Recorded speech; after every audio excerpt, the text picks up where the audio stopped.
Ahoy. This is the way how we say hello in the Czech language. This is the first thing I would like to you to remember from the call today, from this session. Second is about the, let's say, most important, what many people from Latin America ask me in these days. What does it mean to expand to Europe? Today, I'd like to tell you a few words about what does it mean for startups going to Europe to expand, to find new markets and new partners. The key is that Europe is a really hard region for doing business, but at the end, you will love this place. This is the second thing I want you today to remember. First of all, let me introduce myself. My name is Nikola Rafaj. I'm living in Czechia, working at Startup Yard for 9 years, which is an accelerator based in Prague. And I'd like to thank to Miro Leite from World Innovation Day, a part of Sao Paulo Tech Week, for this opportunity to tell you a few words about the expansion. As I said, I'm with Startup Yard for 9 years, which is an accelerator. And to me, this is even one of the keys how to look at Europe and this region. We at Startup Yard, we are a small team, 7 people, but those 7 people are from 6 nations. So this is how I see these days Europe, and specifically Central Europe, how we cooperate together. I'm an entrepreneur for last 20 years. Especially in fintech and e-commerce.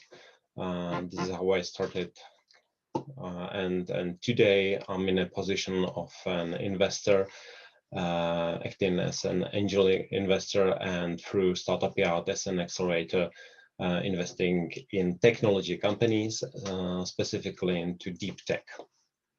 We are spread all over the Europe. Right now we have companies in like 20 countries. So this is how I see Europe from the point of view of me as an investor, and from the point of view of our founders from these startups spread all over the Europe.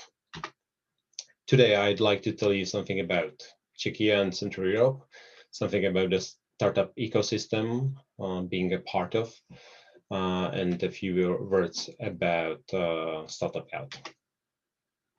So, first of all, Czech Republic and Prague. We like the definition of Czechs, how usually expats tell us that this is the nation of golden hands. Of 300,000 experts working in IT, I would say that at least a third of these experts are expats coming all over the world, not only Europe. 50,000 students graduate from IT every year, and about 1,000 startups are being launched every year. From these numbers, okay, it doesn't say too much. What's behind? The truth is that most of these experts are, let's say, truly IT guys. So it means like developers and data analysts and so on. So it means that these skills are like pretty technical. This is the huge advantage. So if you're looking someone who can build you a very large and complex system, this is the work, this is the place where to find the right guys to work with. We have a couple of, let's say, proud examples, a few heroes, which we like to say, who are well known worldwide, including Avast and AVG in the past. in cybersecurity, good data in data processing, product board in product management, and Seznam, which is a Czech unicorn, which is like one of two in the world which are able to beat Google in their home countries. Prague and the other cities in Czechia, specifically Brno and Ostrava, are also towns for many multinationals, many big IT companies and service companies, where they set their development or services units. So this is even a huge advantage. You know, just to the next block, you can find any of these companies to talk about any partnership. There are a couple of challenges when you think about expanding to Europe. What I hear from many people is let's say, they are afraid of the fragmentation. I mean the fragmentation by culture, by language, by law or taxation, and many other features which you can think of. You know, it's a huge region, 51 countries, so it means really tens of different languages and, let's say, habits of the citizens. You can take it as a huge challenge, but at the end, you know, there's European Union and, let's say, the way how usually European citizens think of. So to me, yes, it's hard to begin with the first country, second, and so on. But at the end, you will find some kind of pattern how to spread wings over those countries and how to make it much more faster. You can even take it as a barrier for you to beat your competition. So it means when you develop your skills all over these countries, so it's hard for anybody just to copy you and your company. So it's even how to be able to defend to your competitors. What I want to tell you even is something about Startup Yard and how we see this region and how we work with our companies. First of all, as I said, we are an accelerator focused on technology companies. It means that we find about 10 to 20 companies a year, and we help them especially with their business. So it means how to find a product market fit, with their fundraising, how to find new funding for their scales, and even with expansion. Many companies are coming to us these days asking for some help how to get to European markets. We started 9 years ago, long time, with 6 companies. Today we have about 80. I have to count what's the exact number, about 80, and we focus on deep tech.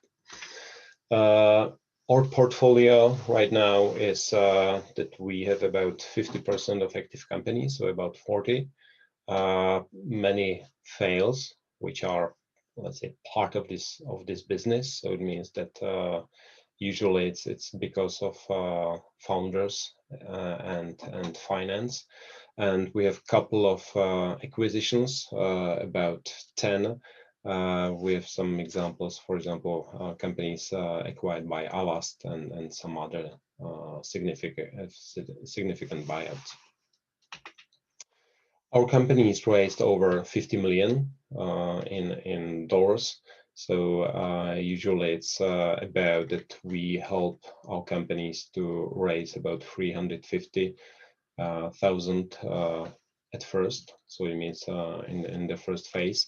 And the biggest or the biggest rounds which we are going to raise next year are about 10 million for 2 or 3 companies. As we said, we invest into deep tech, which I define as business field which is hard to explain and hard to copy. So usually it's we have pretty much companies from artificial intelligence, like Rosum, a company which process documents. Many companies from hardware and, for example, processing sound, which is the case of Neuron Soundware, and pretty much about cybersecurity, which, you know, because of Avast, AVG, Asset, and the other companies which are based in this region.